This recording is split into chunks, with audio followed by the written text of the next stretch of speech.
Is the third time a charm for this LLC?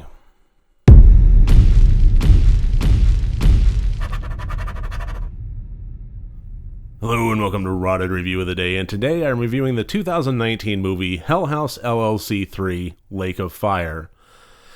Now, this showed up on Shudder yesterday, and I had to watch it immediately. I was a really big fan of the first Hell House LLC movie, slightly less so on the second one. I think most people are feeling kind of that way. And I really wanted to know, where does this next segment land in the franchise? Is it a worthy contender at all? Is it as good as the first? Is it worse than the second? And so on and so forth. And all three films were written and directed by Stephen Cognetti, who, at this point, I consider him to be this generation's masterclass of found footage scare tactics. He is an absolute artist when it comes to taking the found footage format. That's a fun phrase to say. When it comes to taking the found footage format and using it to the advantage of scaring the pants off of the audience. And in that regard, this film is no different. Just on a scare level alone, I would put it about on par with the second. And that's not to say it was bad. I think what really happened with the second film was that the storyline dragged it down. And I would say that as far as the storyline, just outside of the scares with the characters and the plot and so forth, this wound up in a place between the two. So I consider it overall, taking everything into account, better than the second, but could never live up to the first. And I honestly think it's impossible for it to live up to the first film, and I'm going to explain why in a little bit. But first, I'm going to get into what this film was all about. So this film follows the character of Russell Wynn, who is a millionaire media mogul. And he buys the Abaddon Hotel a short while before the town is able to tear it down. And he does it with the intent of staging the next incarnation of his series Insomnia, wherein people are treated to a interactive walkthrough play. It was very, very vague about what was actually going to be happening there when the film kicked off, and it took a little while to kind of reveal what this whole Insomnia thing was about. But basically, you have actors and makeup artists and producers and so on and so forth staging a play of Faust for an audience that happens as they walk through. So instead of stage changes, you just have set changes by the audience physically moving from one area to the next that they set up, and the actors follow them and perform Faust. And he's putting a lot of resources into this one, including his own personal presence as the film goes on. So capturing all of this for our benefit, the audience, is camera woman Vanessa Shepard, who works for the same morning mysteries show as Jessica Fox from the second film. She is doing a all-access, backstage, documentary style, kind of capturing what's going on as they're preparing for this play leading up to the night of the play. Now, of course, things start going wrong in little ways, and then leading up to the big climactic night, opening night of the play itself. So it follows a fairly familiar format at this point. It does kind of follow the path of the first movie, insofar as you're watching these people set up for a big production leading up to the opening night, in which case all those little things that were going wrong and all these little scares that were happening finally come to a head. And not going to get into any kind of spoilers beyond that. So what sets this one apart? Why couldn't it possibly be as good as the first film? It's an inherent problem with sequels. We, the audience, are cursed with something that I call the burden of knowledge. It's the same concept as why the Matrix sequels were, in my opinion, decent, but could never live up to the original. Everything about the first film was a mystery that was unfolding. You had the characters, and you had no idea what kind of precarious position they were in as things were going, through. To what degree was there any danger? And how much of a degree did that ramp up? What of this, mannequin here could possibly be used to, scare or murder them? what was actually going on within the Abaddon Hotel and so on.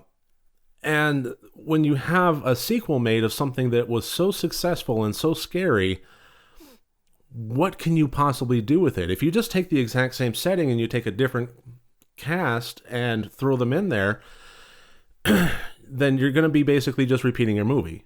They're going to be going through the same beats and the same steps as the audience has already gone through, and it's inherently going to be less scary, even if you do that, and it's going to be cheap.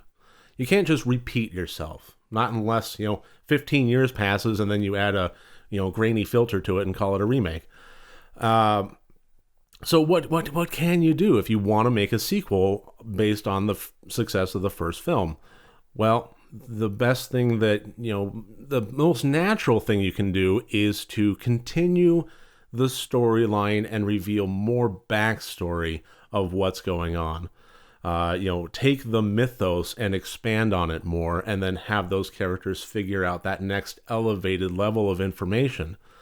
Well, the problem with that is it's typically not all that interesting, and by its very nature, further knowledge of the mythos and what's actually going on is less scary. The more we know, the less scary it becomes. And now you have a situation where you have a third movie and it's expanding on that even further. So this was, as far as living up to the first one, almost doomed from the start. But given that, I thought that they did in this movie as good as they could possibly do. And although I'm really glad to see a third entry into the series, I'm really glad that I watched it. I did enjoy it. I do think that I would really love to see Stephen Cognetti move on. I would love to see him do something else using the talents that he has outside of the Abaddon Hotel. Totally different setup, totally different world, just something completely new and fresh. I mean, even if it's found footage, I'd be okay with that considering how well he makes that work. So I'm going to go ahead and throw up all the scores here. As always, 4 different categories, each one worth up to 25 points for a total possible score of 100 points. And what I will say is the storyline did intrigue me more than the second. The scares did not land as nearly as hard as the first film, but that's mostly coming down to a quantity versus quality issue that kind of comes into a little bit of quality issue. What I mean by that is there are less scares than the first movie, but there were at least 2 good sequences in this one that did scare me pretty good. It had me goosebumps, it had me on the edge of my seat, and it landed hard. So yeah, I mean, but the first one was an absolute roller coaster ride that scared me throughout. And this one, I can't say the same. But it still had its quality moments, and I do recommend it. If you are a fan of this franchise, I do think that this is a worthy entry. I think even slightly more so than the second one. And that ultimately comes down to the actual characters and plot itself. I actually liked this plot line a lot better than just the Morning Mysteries investigation in the second film. And Stephen Cognetti did a few things here that I thought were actually pretty unique and good. There was some imagery in this one that lent itself to the overall big reveals and storylines that I was able to pick up on, and I think worked extraordinarily well. I actually thought that it was a good visual cue, and what I'm talking about in particular is the night before opening night, when they're all at the restaurant and they're talking amongst each other, and you had the Stephen Wynn character in the middle of them, eating bread, drinking wine, and generally reveling in the imagery of, well, I'll just say it, the Last Supper. And I think that that's about as far as I'm going to say things without getting into spoilers. But I did like it. It did work. You had some good visual cues that lent itself to the plot. And I think ultimately there was a bit more care put into the characters and the writing in this film than there was the second. So, would I recommend this movie?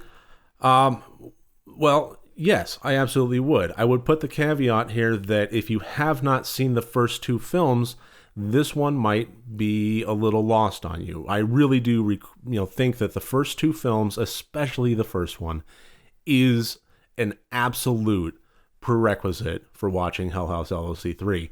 Do not just dive into the franchise by hopping into this movie. There are a lot of callbacks. There are a lot of character reveals, and a lot of, as they explain what is happening, they also explain what had happened. So yes, you absolutely should watch the first two movies before watching this one. And then I think if you set your expectations to the point of realizing that a sequel will never live up to the first film, especially in terms of a franchise built upon a mystery-based mythos, that I think that you'll still enjoy it. I would recommend this one, especially if you've seen the first one and you were blown away by it. Honestly, if you didn't like the first one, you're not going to like the other two, so just pass it on that regard. But if you like the first Hell House LLC, then this is a worthy entry into the series, and Hell House LLC 3 did entertain and scare me. So, from a horror movie perspective, yes, absolutely, 2 thumbs up on that one. Not that I use thumbs, I use scores. So that should about do it. That's my review of Hell House LLC 3, Lake of Fire, currently available on Shudder.